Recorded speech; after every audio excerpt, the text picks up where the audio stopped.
Hi there, my name is Deborah Milken. I'm Deb the DBA. That's my blog, that's my YouTube channel, and I want to spend some time talking about query plans.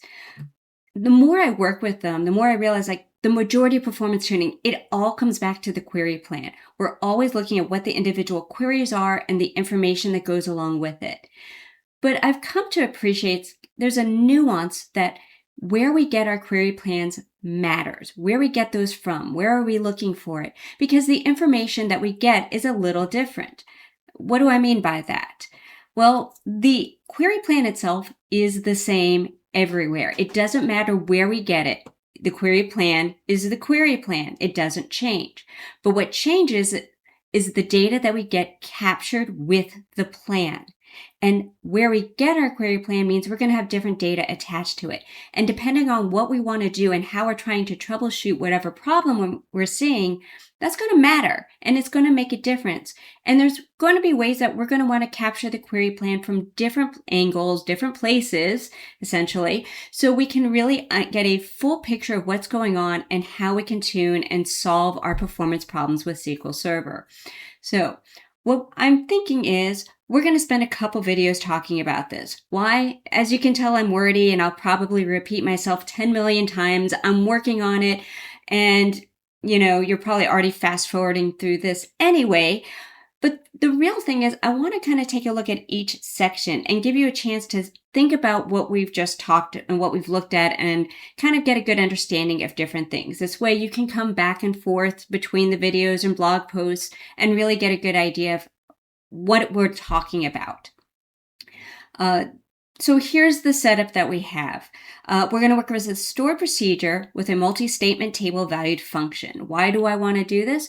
Well, first of all, the procedure is something fairly simple. We're going to pass a simple parameter to it, to a select statement, and that statement is going to have a multi-statement table valued function. There are a lot of issues with them, but it's why it's a great way to kind of illustrate the differences and things that we're looking at and how we're trying to troubleshoot that, get that full picture of what we need for the query plan so we can understand and work on performance and really tune our queries. Again, I think it all comes back to the query plans. So we're going to start with our estimated execution plans, or as some people like to call them, execution plans without runtime stats. Okay, so I've already run this. This is already set up, but I want to show you what I'm doing so we can take a look at the plans and what's produced from there. So the first thing is we're using this stored procedure that takes a parameter. So the first thing that I did is I got my estimated execution plan. People don't like the word estimated. Why? Because it's not. It's the execution that's going to be produced if I were to actually execute the stored procedure or whatever my query is.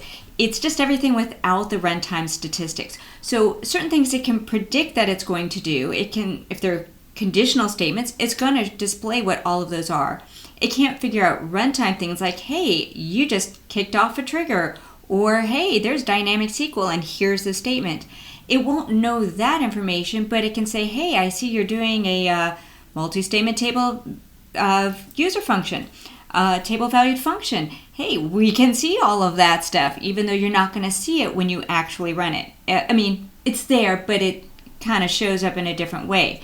And we'll see that here. I went ahead and I saved that execution plan. So let's do this estimated, this first one, right? Let me make sure I'm on the right one. Yep, this is the estimated execution plan. You can see that it says, hey, I'm going to run a stored procedure. Well, yeah, that's what it is. But we care about what's inside the stored procedure, which is this second query here. And this select statement, this is what's going to lead us to what we're going to be working with. And we have some information over here in the properties. Let's pin this for a second. And we can find a lot of different information. A lot of this is based on the estimated numbers, what we have in the stats. Doesn't know actual stuff, it just knows the estimated stuff. It can say, hey, you're going to be missing some indexes, which we can see. We also see things like a parameter list. This one's pretty important. This one says what values were used when it came up with this plan. So if you ever have parameter sniffing, this is going to be one of the key pieces of information you're going to get from your execution plan. You can also find other things like, hey, did I retrieve it from cache? This is no, and that's because I'm running this on a local VM. I just restarted the VM and I hit display estimated execution plan. So the first thing it does is it creates that cache, or creates the plan and saves it in cache so it can be reused later. Remember earlier I said if you have a multi-statement table value function, it may appear differently. We see that here with our estimated execution plan because it thinks, hey, I'm going to be running this table valued function. I can show you everything that I think it's going to do. And you can see there are a lot of conditional statements in here. Not everything's going to run, but we can get an idea of what plan is going to be created and what the shape of that plan is. Maybe we can't run it later on, but if we have the shape, we see what it thinks it's going to run, we can kind of get an idea of where to watch. But we don't have other things here. We don't know how much memory it's actually going to use. If there's any adjustment like feedback, memory grant feedback, we won't see that here. Why? Because we didn't actually run it. It didn't adjust anything. It just says, here's my plan. Let's go. That's the first thing to understand. Now later, I did an estimated execution plan for a different value. And if we take a look at that one here, we can see it's a different value. I'm going IN rather than EM. But when we look at our execution plans, as we see what it thinks it's going to run for the select, we can see that there's a parameter list and it's based on the first one we did, those other parameters. Whether this works for these parameters, don't know, but we do know that the plan was compiled for EM, not IN. And we do see that it was retrieved from cache, so it understood that it was always there. Now there's another fun thing we can do is we can compare these two execution plans in Management Studio. I can right click on a plan and I can say compare show plan. So this is kind of a fun one. So I'm going to look at my saved plans and I'm going to compare it to the first one. And as I'm comparing these, what it's going to do is going to take a look at the different plans, kind of put them side by side, and I should have some analysis between them. So I can look at the exec proc and the two, and I can see that there's a difference here. Let me zoom over. That this sign here says, okay, these two aren't equal, and we can see that is because the parameter are passed in, EM versus IN. But for this exec proc, everything else is the same. Let's see if I can get it from here. Nope, not from there. But there is a show plan analysis. Let me go pin this.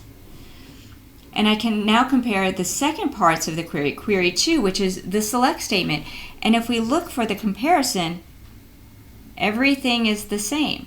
We're not actually executing the two side by side, but what it thinks it's going to execute in that execution plan, it's the same. And we're going to find the same thing if we look for the function. Right? We're not showing anything different. So that's what we have with our estimated execution plan. So what's the most important thing to walk away with? The estimated execution plan is what would happen if you were to run the query without actually running the query. So we have a lot of information, things that we may or may not see later, but we'll get to that in the next video or blog post, which is actual execution plans. Hopefully you found this useful. If so, like the video, leave a comment on the blog or on the video, subscribe. Stay tuned and we'll talk about this next.